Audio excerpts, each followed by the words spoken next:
Good afternoon. We're into the second week of the 2019 federal election cycle, and there's already some excitement.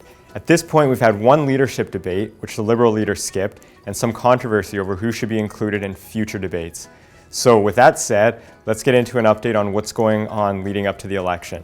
So many pollsters are starting to show the Conservatives pulling slightly ahead of the Liberals, though we're more or less sitting at a statistical tie at this point.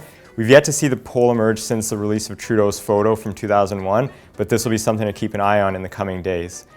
At a federal level, the Calculated Politics popular vote projections showing the Conservatives ahead by about 0.5%. However, based on vote efficiency, the Liberals are still projected to win a plurality with 165 seats to 139 for the Conservatives.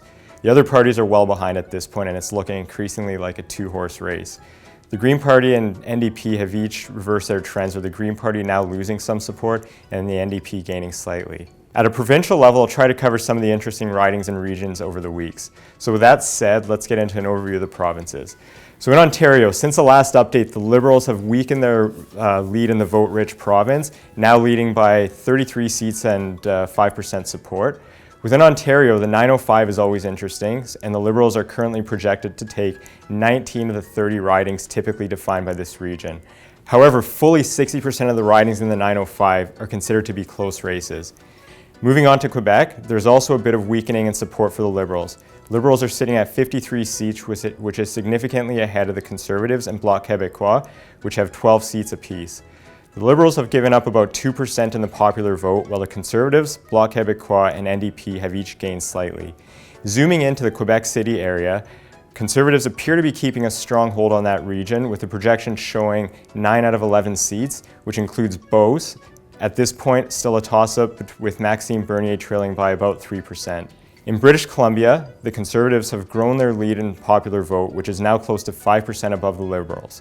The seat projection is relatively unchanged, with the Conservatives still showing an 11-seat lead over the Liberals. Focusing in on the Greater Vancouver area, the distribution is fairly split between the Conservatives and Liberals, with the NDP also projected to take a couple of seats. I'm continuing to keep an eye on Vancouver-Granville, where the popular incumbent Jody Wilson-Raybould is still projected to capture her riding. Moving to East British Columbia, the Conservatives are projected to take the majority of the seats, capturing 8 of the 9, with the other going to the Liberals. In Alberta, there's relatively little change compared with last week. The Conservatives are way ahead of the Liberals by 40% and are projected to capture all but 2 seats in the province.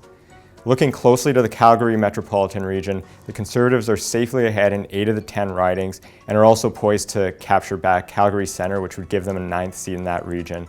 The Liberals are currently projected to hang on to Calgary's Skyview by 1%, but this is essentially a toss-up.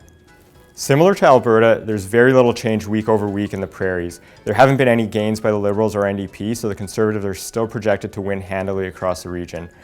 Of the 5 seats that the Liberals are projected to get across the prairies, 4 of them are coming from Manitoba, with the other one coming from Regina, Wascana in Saskatchewan.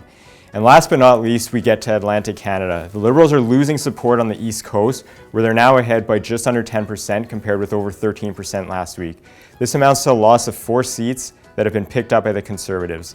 Across PEI, Nova Scotia, and New Brunswick, there are 9 seats that could go either way and will likely continue to change hands week over week.